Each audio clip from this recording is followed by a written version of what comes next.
It's good to see all of you. A lot of you I've known for a long time. You've grown up with me, you've grown up with Dad, your ministers. We've grown up under your feet every Sunday. And I wanted to dispel a rumor about Dad and his musicality. Dad did not have a musical bone in his body. All the music we know, all the music that we have ever received, playing instruments, the drums, piano, organ, we got from this lady right here. All our appreciation, so Brother Bullock, I understand. One of the things too about Dad was that he was a taskmaster. Every Saturday we found ways to do something different. Whether that was cut the lawn at 7 o'clock in the morning, go to open door mission where we were feeding the hungry. Now mind you, we little kids. Okay, we had no idea what we were going to do. Get up, son. And I had the privilege of waking up my other brothers. My sister, she missed it. And we had to go and feed the homeless, where you would go and preach the word, that would give a sermon, and then you feed them afterwards.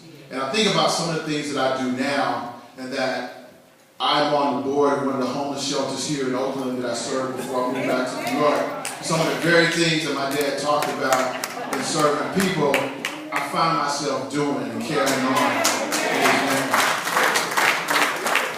I think about Dad's wonderful allowance allocation that we got.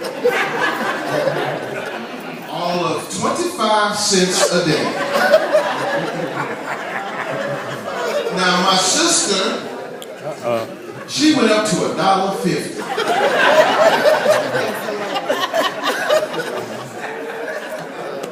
And I remember when my brother's talking about, you talk about money and being able to count numbers and be able to, figure things out. My dad was actually very good with that. I mean, he could calculate stuff in his head. I remember one time we were doing homework, and I was in one of the calculus classes, and I was trying to figure this stuff out. And so I went over to my dad and I showed him what I was doing. And he said, "You're having a tough time. You can't put them figures together?" And so I told him what I was doing, and he said, "Son, I can't help you. You got to see somebody else at that." It was calculus and vectors and all that stuff. And so he just looked at me like, "Can't help you, on your own now." But one of the things, you think about all of the fun things that we did, he carried us everywhere. We did the church all day, every Sunday, every meeting, during the week. We had enough time to study and do all those things as well. He was also a stressor of education. One of the things that I do remember, I couldn't figure out why he was so hard on us in terms of education and getting school. Athletics was always secondary.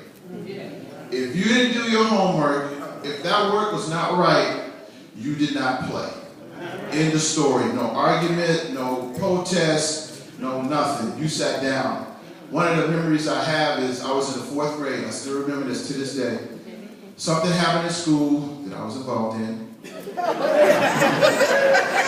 And it wasn't of a positive nature. And so there was a game that day, and my dad found somehow, I don't know how I got back to my dad.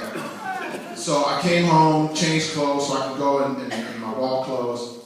And Dad got wind of it, and Dad said, "You're not playing, son." "What do you mean I'm not playing?" "I heard about that little incident at school today, so you will not be playing. Matter of fact, you will be cleaning up the yard. I got dishes for you to wash. I got walls for you to clean. I got stove. I work." Let me tell you, that was the last time. That was the last time, because some of you know that I played for the Yankees a little bit, so I always remember that lesson in terms of I did not want to miss playing ball again because of something that I did. It's just, it's been a great life. He shared a lot with us. He talked to us all. He had a way of talking and sharing to us. He loved his family. He loved all the relatives. He loved his church. God knows he loved St. Stephen. Yeah.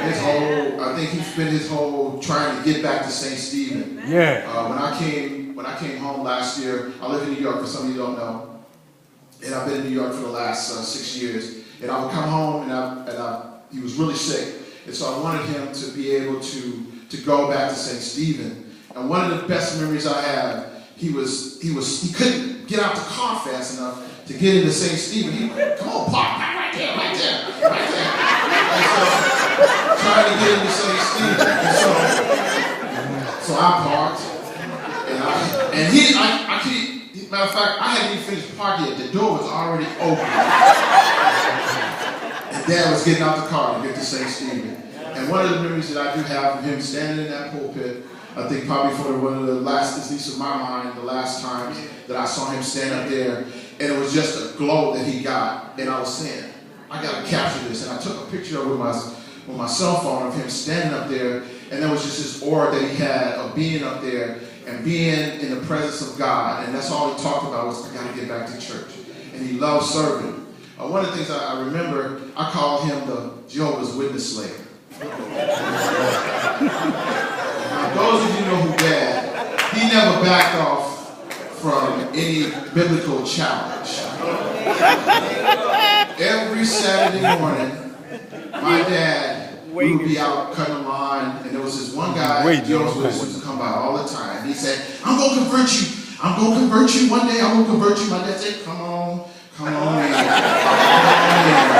you know how people do when Jehovah's Witnesses come to your house, you duck down. You hide the door, everybody be quiet, get out there. Everybody be quiet.